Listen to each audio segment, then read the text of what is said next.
सबको भाई बहनों को जय मसीह की। कैसे हैं आप सब? प्रभु में शलोम, शांति मिले आप सबको। आज मैं आपके लिए फिर से एक वचन लेकर आया हूँ उपवास की अनजानी शक्ति के बारे में। जो आजकल हम उपवास रखते हैं, सभी ने रखा है, सभी भाई बहन रखते हैं 40 डेज का। और हम जानेंगे क्या प्रभु इस उपवास से प्रसन्न है जो हम रखते हैं उपवास।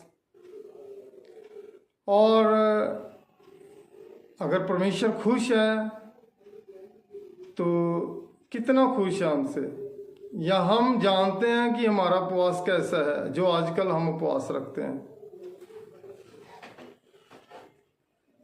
प्रार्थना और उपवास दोनों ही परमेश्वर के साथ एक अच्छा रिश्ता कायम कर देते हैं हमारा।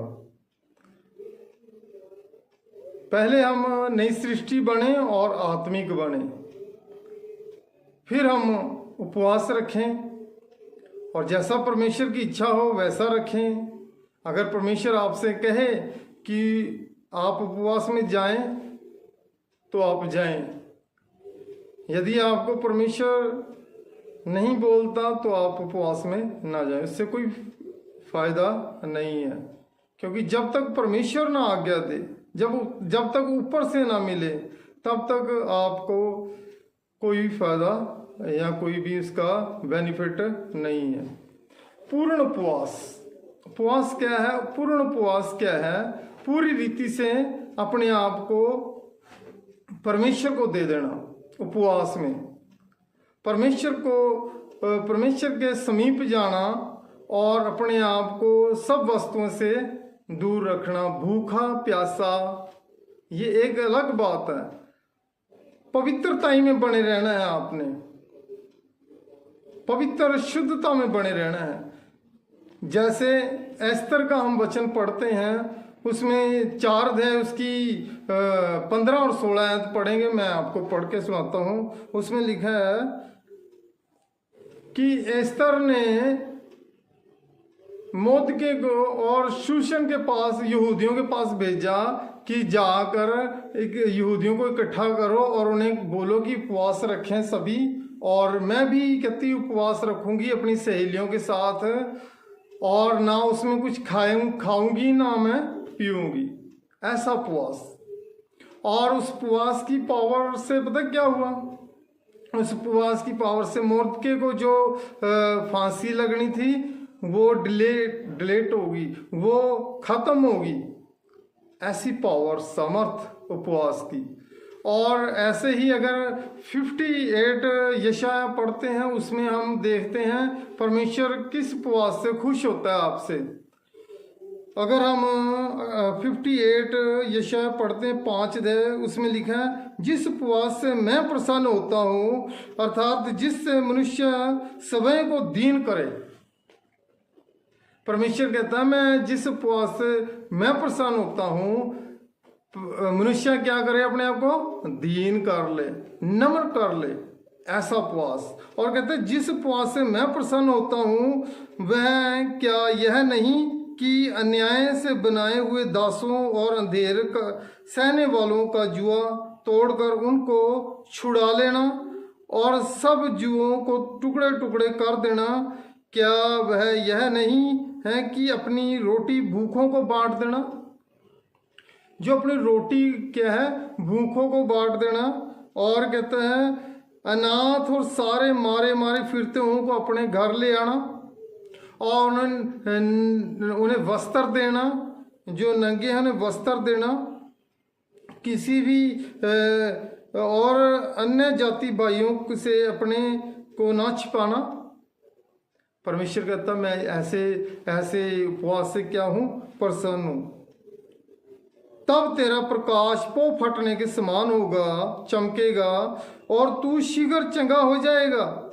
तेरा धर्म तेरे आगे आगे चलेगा, यहोवा का तेज तेरे पीछे रक्षा करते चलेगा। परमेश्वर कहता है अपने आप को ऐसा बना दें, मलिन बना दें, ताकि जो आप क्या है भूखों को रोटी दें, नंगों को कपड़ा दें और अपने जाति भाइयों को उनके साथ बिहेव अच्छा करें और प्रेम से रहें, और परमेश्वर का प्रेम आप सब में बना रहे। और सच में उपवास जो है वो पावरफुल है, परमेश्वर की ओर से है, और परमेश्वर ने हमसे वादा किया है कि जो तुम मांगोगे तुम्हारे लिए हो जाएगा। सच में परमेश्वर हमारे लिए वही करता है जो हम चाहते हैं। वो हमसे दूर नहीं है, वो हमारे से पीछे नहीं हटता। वो कहता मैं तेरे साथ साथ चलूंगा, तेरा प्रकाश पो फटने के समान चमकेगा। सच में परमेश्वर हमारे उपवास की प्रार्थना को तब सुनता है जब हम परमेश्वर की इच्छा के अनुसार उपवास रखते हैं, और नंबर 2 परमेश्वर के कहे अनुसार चलते हैं, उसकी आज्ञाओं को फॉलो करते हैं, और नम्र और दीन होते हैं, आत्मिक होते हैं, नई सृष्टि बन जाते हैं। जब परमेश्वर के साथ अपना रिश्ता कायम करते हैं तब हम एक परमेश्वर के लायक योग्य हो जाते हैं। और उपवास में जो भी हम उपवास करते हैं, फास्टिंग प्रेयर करते हैं, वो परमेश्वर के घर में कबूल होता है। मैं चाहता हूं कि आप भी एस्तर की तरह उपवास रखें, और बहुत से नबियों ने उपवास रखे हैं। दानियल ने भी रखा है उपवास, 21 दिन का फास्टिंग प्रेयर। तो वैसे रखें और आप परमेश्वर से जुड़े रहें, परमेश्वर का धन्यवाद करते रहें, क्योंकि हमें परमेश्वर का धन्यवाद करना है, परमेश्वर के कार्यों को करना है।